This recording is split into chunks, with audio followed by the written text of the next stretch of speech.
Bonjour.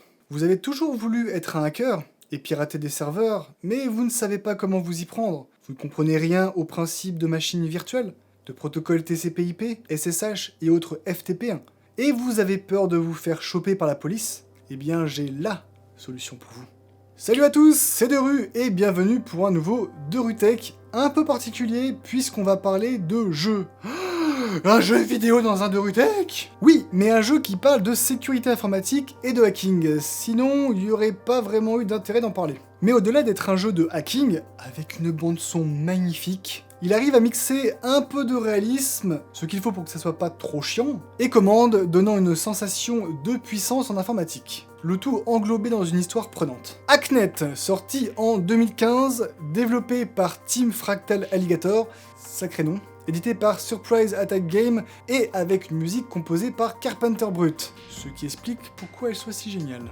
Le jeu nous met dans la peau d'un jeune hacker, contacté par Bit, un autre hacker expert récemment décédé. Ça jette un froid, ça. D'ailleurs, au vu de son statut actuel, ce n'est pas lui qui nous contacte, mais une messagerie automatique qu'il a configurée. Il nous demande alors de l'aider à mettre hors ligne un outil informatique beaucoup trop puissant pour exister, et nous conseille pour cela de monter en compétence et de prendre contact avec un groupe de hackers désirant faire justice. Pour cela, nous aurons à notre disposition une interface informatique qui sera le seul écran du jeu, si on considère que les mails que l'on reçoit ne sont qu'une fenêtre qui apparaît sur cette interface, mais dont la couleur et la configuration peuvent changer en fonction des interfaces que l'on peut récupérer sur d'autres serveurs. Cette interface se compose de plusieurs éléments, une partie à gauche simulant la charge de la RAM du PC, une partie à droite qui est le terminal de la machine et ressemblant beaucoup à un terminal Linux, une partie en bas présentant les différents nœuds du réseau sur lequel nous naviguons, et la partie centrale étant une interface graphique des machines sur lesquelles nous nous connectons. Bien entendu, en fonction des différentes interfaces que nous mettons en place,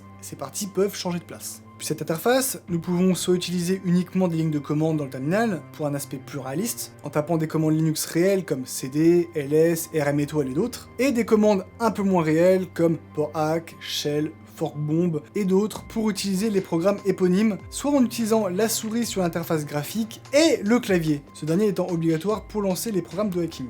En plus d'une histoire un peu émouvante et d'un scénario de plus en plus complexe au fur et à mesure de l'avancement dans le jeu, finissable en 5 à 6 heures, qui nous laissera progressivement prendre nos propres décisions quant à la stratégie à adopter pour pénétrer dans un système, ou même vis-à-vis d'autres hackers, Hacknet nous propose des embranchements cachés qu'il faudra trouver par nous-mêmes en prenant certaines décisions liées à la morale du joueur. Shame! De plus, les développeurs nous encouragent même à mettre les mains dans certains fichiers du jeu pour débloquer des éléments et des succès. En 2017 sort Hacknet Labyrinth, un DLC scénarisé comprenant énormément d'énigmes à résoudre. Bien que Hacknet se veut moins réaliste que des jeux comme Hack Me 1, 2 et 3, sortis respectivement en 2016, 2017 et en cours de développement pour le dernier, l'ambiance sonore et musicale ainsi que son scénario immersif le rend tout aussi intéressant et jouable pour des experts en informatique comme pour des néophytes. Après tout, si les jeux et les séries devaient représenter la réalité, on s'emmerderait un peu.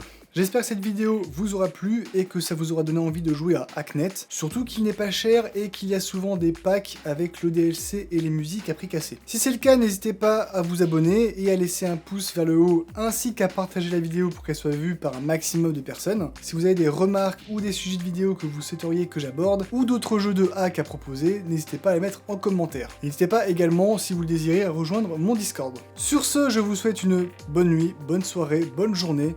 Et surtout, n'oubliez pas, la sécurité est l'affaire de tous. Ciao!